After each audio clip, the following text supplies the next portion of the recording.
Assalamualaikum warahmatullahi wabarakatuh. Perkenalkan, nama saya Yusuf Saiful Bahri dari KKN Posko 139 dari Institut Agama Islam Negeri Kudus. Di sini saya akan menjelaskan terkait dengan memaparkan terkait dengan apa itu analisis fundamental. Saya di sini akan menjelaskan terkait dengan tema analisis saham dengan menggunakan analisis fundamental dengan teknik top to down.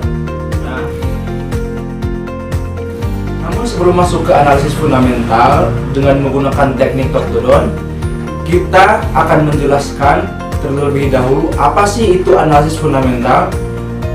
Pengertian analisis fundamental adalah analisis yang mana di dalamnya terdapat suatu hal yang mesti dianalisis, yaitu dari segi makro hingga mikroekonomi. Baik dari segi perekonomian dunia seperti apa, perekonomian negara, mengkerucut sampai sektor industri yang nantinya kita akan pilih. Dari segi perusahaan mana yang akan kita pilih, kemudian bagaimana keuangan perusahaan tersebut, bagaimana manajemen keuangan tersebut, nanti kita bahas ke depannya. Itulah pengertian dari analisis fundamental. Yang dimaksud dengan top to down itu adalah dari atas sampai bawah. Dari atas sampai bawah itu maksudnya adalah dari makro yang mencakup luas, yang mempunyai segi dimensi yang luas, hingga mengkerucut sampai hal terkecil, yaitu sampai perusahaan yang nantinya kita pilih, yaitu mikroekonomi. Nah, baik, kita lanjut ke analisis fundamental menggunakan teknik top to down.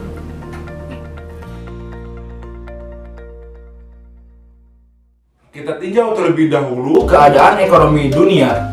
Ketika ekonomi dunia mengalami suatu krisis, apabila keadaan ekonomi dunia mengalami suatu adanya ketidakseimbangan, maka di situ kita dapat lihat apakah nantinya kedepannya ini akan berpengaruhkah terhadap negara kita.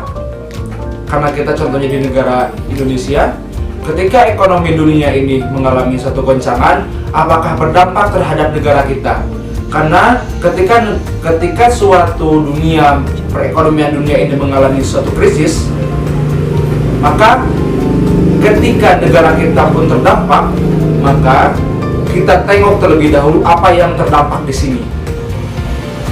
Ketika ternyata yang terdampak di sini adalah perusahaan-perusahaan yang mana perusahaan ini membuka kepemilikan sahamnya kepada para investor, maka di situ kita dapat meninjau, melihat, menganalisis apakah di situ kita akan mengalami kesimpulan akan mengambil atau menyisihkan uang kita untuk menginvestkan uang kita ke perusahaan di situ.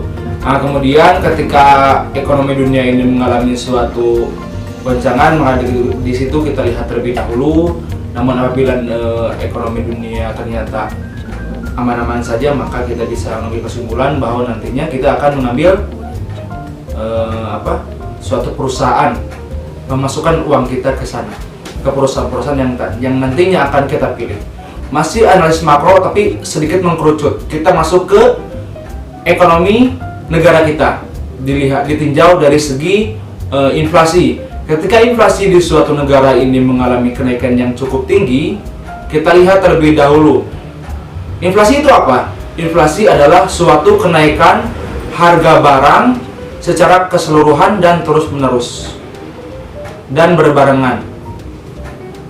Nah, seperti itu. Jadi, ketika ada suatu hal barang yang terjadi inflasi, yang terkena inflasi, maka kita dapat ambil kesimpulan bahwa misalnya kita akan mengambil inisiatif, mengambil tindakan membeli suatu saham di perusahaan yang mana perusahaan tersebut itu ternyata bergerak di bidang misalnya bergerak di bidang sektor pembuatan baju misalnya ya. Nah, ketika bahan-bahan ini, ketika perusahaan ingin membuat suatu barang, memproduksi barang, Namun ketika barang itu dibuat, ternyata bahan-bahan yang nanti dibuatnya itu ternyata terkena inflasi, maka di situ akan mengurangi suatu kinerja dan laba perusahaan. Karena sebelum hanya mengeluarkan untuk menghasilkan suatu laba tersebut ternyata istilahnya terkena inflasi, yang nantinya laba ini menjadi kecil dan semua uang itu dialokasikan untuk membeli modal untuk membuat barang tersebut. Itu inflasi. Kita tinjau terlebih dahulu, kita lihat keadaan inflasi di negara kita. Lanjut, kemudian kurs rupiah terhadap negara atau mata uang negara asing. Apapun itu contohnya, kita ambil contoh saja dolar. Kenapa ini harus ditinjau? Karena gini, ketika ada suatu perusahaan yang ternyata di situ mereka mempunyai hutang yang cukup besar, ketika kurs dolar ketika rupiah terhadap dolar ini mengalami pelemahan, misalnya suatu perusahaan itu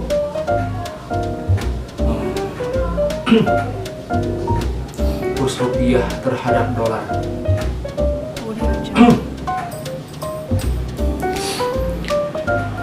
dia tadi itu nginjem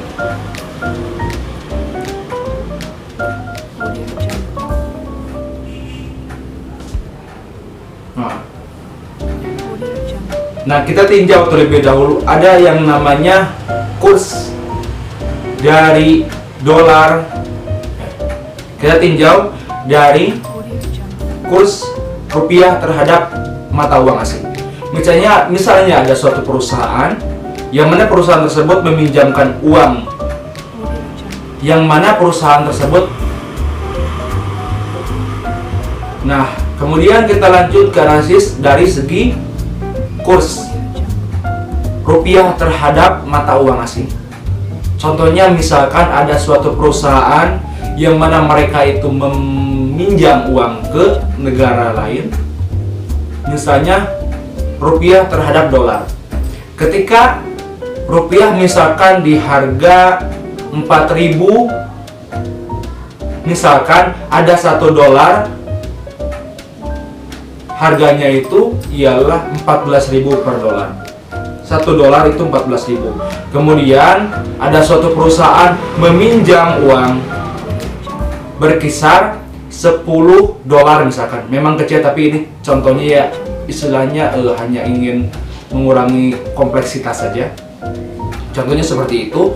Nah, ketika meminjam uang perusahaan tersebut ke negara asing, misalnya ke Amerika yang menggunakan mata uang dolar, kemudian ternyata rupiah melemah menjadi yang asalnya $1 itu 14.000, sekarang menjadi 20.000 $1-nya. Maka otomatis nanti ketika ingin mengembalikan uang ke mereka pada saat jatuh tempo, maka di sini ada kerugian kurs dolar, kurs mata uang.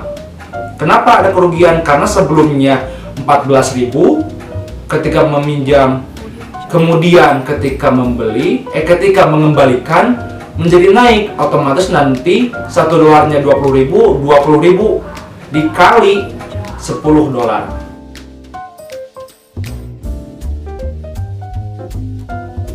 Jadi seperti itu. Maka kita tinjau terlebih dahulu keadaan kurs dolar, kurs rupiah terhadap mata uang negara asing yang mana saja yang nantinya perusahaan tersebut digunakan untuk istilahnya sebagai operasional perusahaan tersebut. Nah, lanjut sekarang kita lihat dari segi impor dan juga ekspor. Contohnya seperti ini. Ketika ada perusahaan yang mana perusahaan tersebut ternyata bergerak di bidang ekspor dan impor, maksudnya ketika perusahaan tersebut ada suatu perusahaan yang ternyata mereka itu selalu melakukan ekspor atau impor. Ini bisa kita tinjau karena ketika kita bisa lihat di sini, maka ketika misalkan ada perusahaan yang melakukan seringnya mengirimkan barang atau mengeksporkan barang ke negara lain, maka di situ ada keuntungan yang nantinya akan diperoleh oleh perusahaan.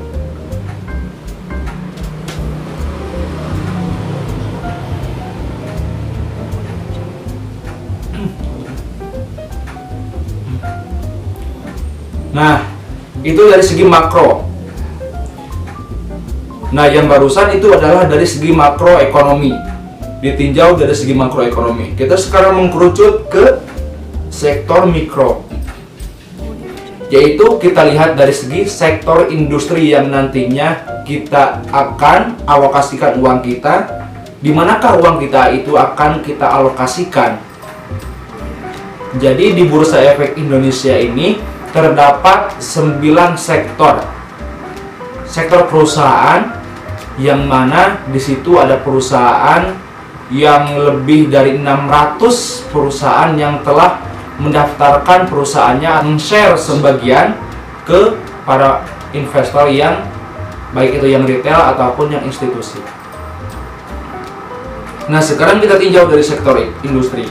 Ketika ada keadaan di mana sektor industri ini, misalkan kita lihat tinjau terlebih dahulu dari segi tadi makroekonomi, keadaan ekonomi dunia, keadaan ekonomi negara tersebut, keadaan kurs inflasi, terus apalagi dari segi negara itu bagaimana keadaannya. Kita lanjut ke sektor industrinya. Ketika keadaan ekonomi di suatu negara ataupun dunia ini mengalami krisis, apakah sektor industri yang nanti kita pilih ini terdampak?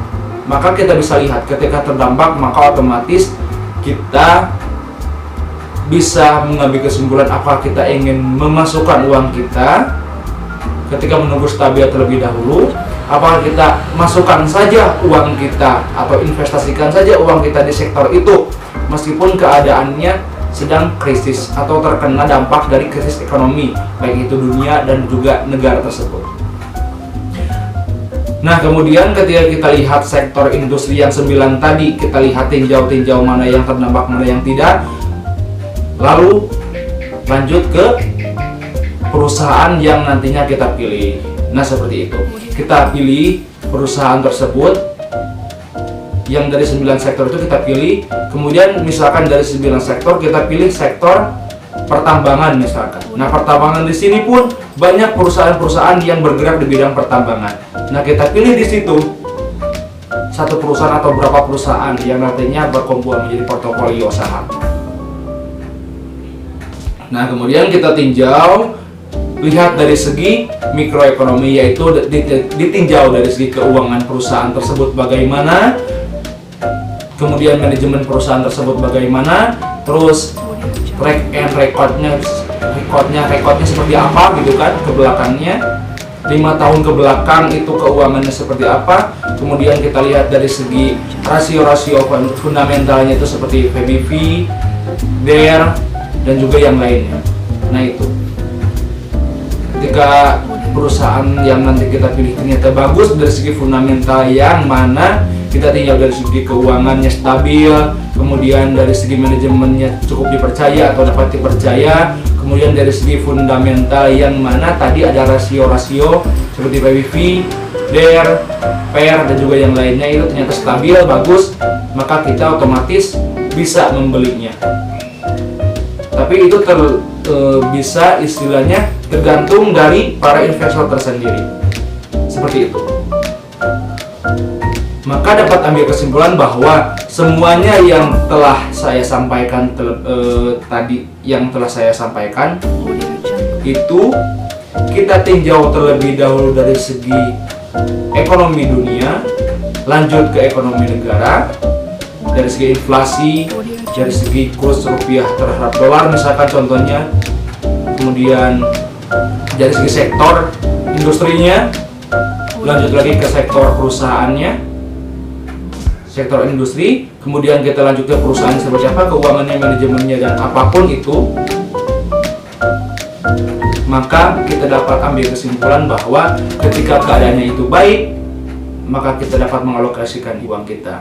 Tapi ketika keadaannya itu buruk, meskipun ada istilah diskon, ketika kita mempunyai kepercayaan bahwa nantinya keadaan perusahaan ini hanya sekedar terdampak dari segi psikologi para investor yang menarik uang-uangnya karena melihat keadaan krisis ekonomi, maka itu tergantung dari para investor. Ketika mungkin mereka mempunyai keyakinan bahwa meskipun keadaan perusahaan ini anjloknya itu harga sahamnya itu karena keadaan krisis ekonomi, tapi karena istilahnya diskon, harga itu turun, mereka memasukkan uangnya dan nantinya mempunyai keyakinan bahwa kedepannya akan kembali stabil, maka itu boleh-boleh saja. Itu tergantung investornya. Maka mungkin itu cukup dari saya. Apabila ada kekurangan, kesalahan, saya mohon maaf. Billahi taufiq wal hidayah. Wassalamualaikum warahmatullahi wabarakatuh.